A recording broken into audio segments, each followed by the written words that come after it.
Guys, Linda here. Welcome back to my channel. If you are new to my channel, thank you for clicking on this video. My name is Linda and I'm filming this video from Lagos, Nigeria. So guys, in this video I'm going to be sharing with you the disadvantages of selling on Jumia. Yes, I'm going to be very honest with you. I sold on Jumia for like a 3-4 month period. So in this video I'm going to be breaking down all of the negative sides of selling on Jumia. So if you want to hear these disadvantages, the negatives of selling on Jumia, then please keep on watching this video. Yeah, and if you're not subscribed to my channel, please kindly support your girl. Click on the subscribe button just right below, and also turn on the post notification bell right beside the subscribe button so you don't miss any of my uploads. So guys, without further ado, let's just get right into the video.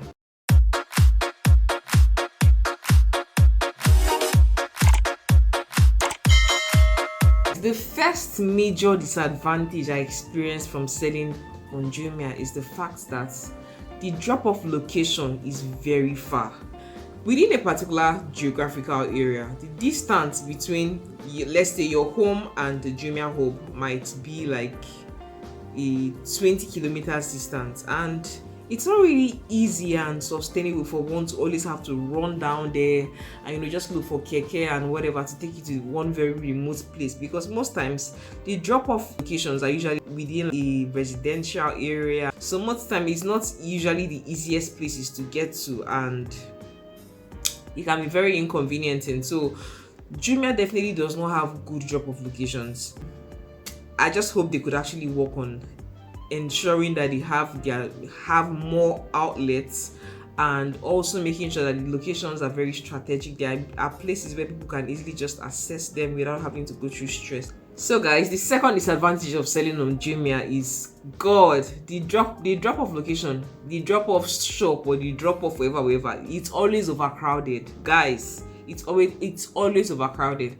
And in cases when it's not overcrowded, what you find is one customer can literally have like 2 sacks of items that they want to ship.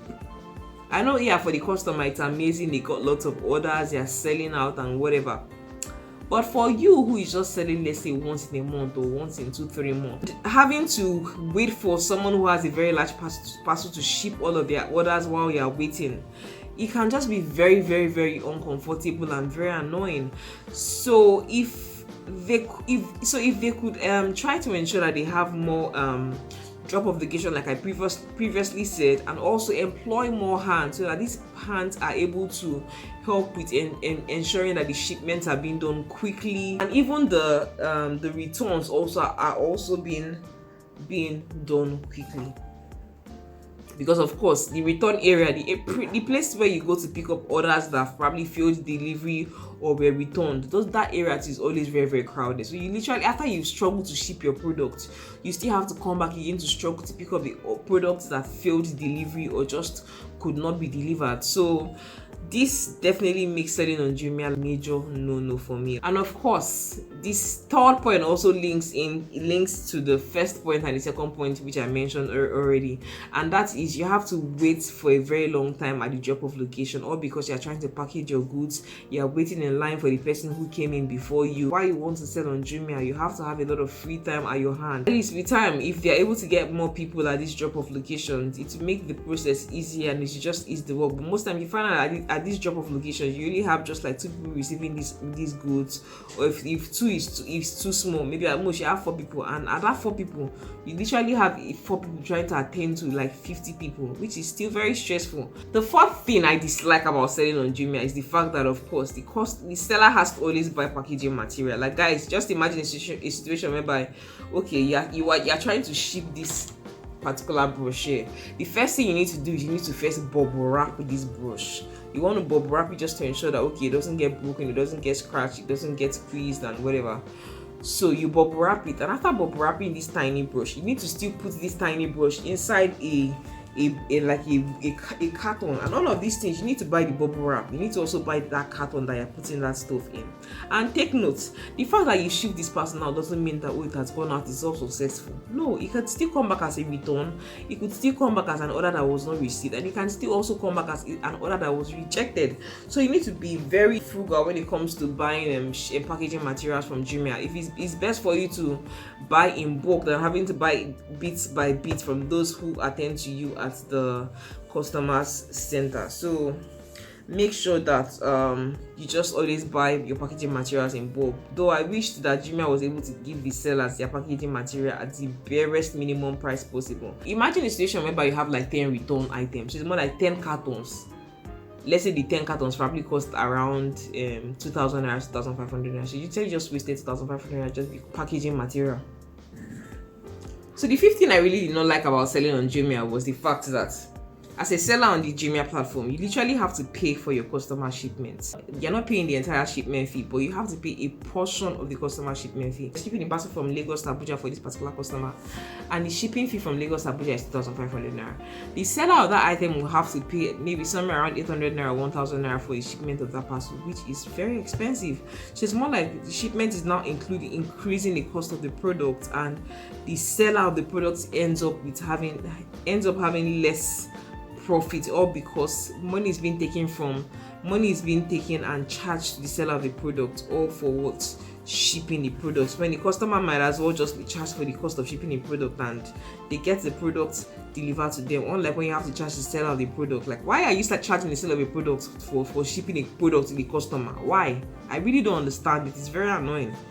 Another thing I hated so much about selling on Jumia was having to deal with returned orders, failed delivery. Like, guys, this thing is so annoying. You can imagine having to run, stress yourself just to make sure you deliver a parcel. You meet up with the processing time, like the deadline of shipment, and then you get there, you ship the parcel, and then 2 days later you now see on your status for like the orders you've sent out that, okay, this one that you struggle to go and deliver fails delivery. The other ones that you struggle to go and deliver, you run to go and deliver, you fail delivery. It's very, very, very annoying. And even after the customer changed their mind, they'll still have to charge you a shipping fee just because you sent the parcel, even if they had to return it back to you. The 7th disadvantage of selling on Jumia is definitely going to be the cancellation fee. Let's say you had this product on your store and somehow you didn't know that, you searched for this particular product and you can't find it in the market anywhere. If you go to Jumia to tell them that, okay, CEO, this customer has ordered this parcel, but then I don't have it in stock, Jumia is going to charge you a cancellation fee, because to them they feel like you can't put this product and not have the same product available.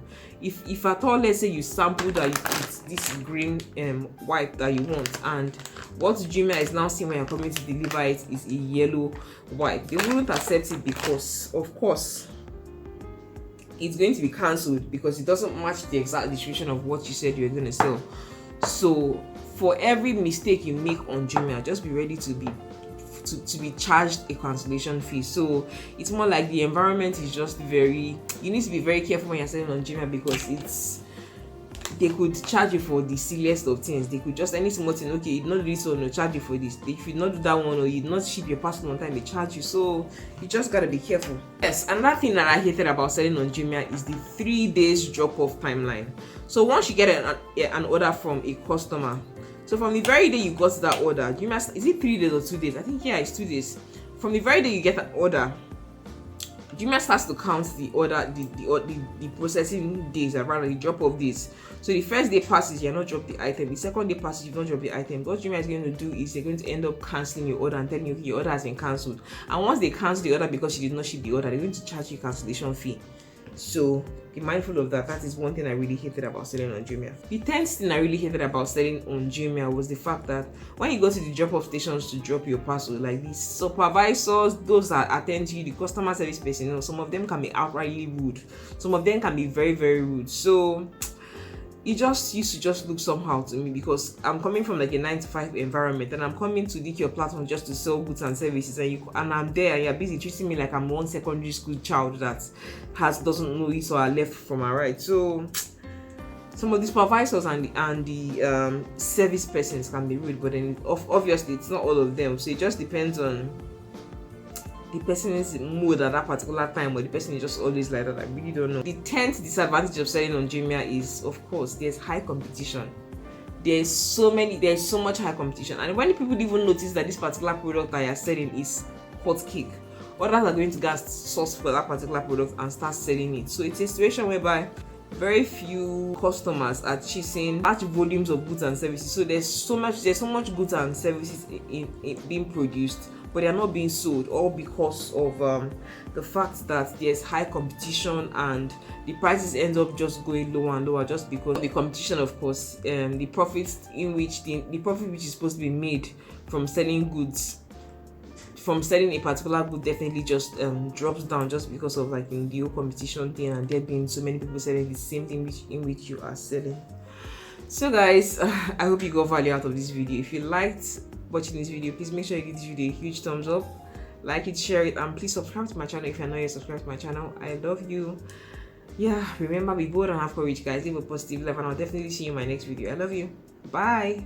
So would I recommend that you sell on Jumia? If you're currently unemployed, you don't have anything doing, I would definitely advise you to just go on their platform and try and get registered as a vendor on their platform, so you could have access to the benefits in which I talked about from selling on Jumia. And if you haven't watched the video I made about the benefits of selling on Jumia, click the link somewhere above or in the description box, or just check my playlist for entrepreneurship, and then you'll be able to watch all of my videos relating to entrepreneurship. So guys, thank you so much for watching. Remember, be bold, have courage, live a positive life. I love you, but above all, God loves you more. I'll see you in my next video, guys. Bye.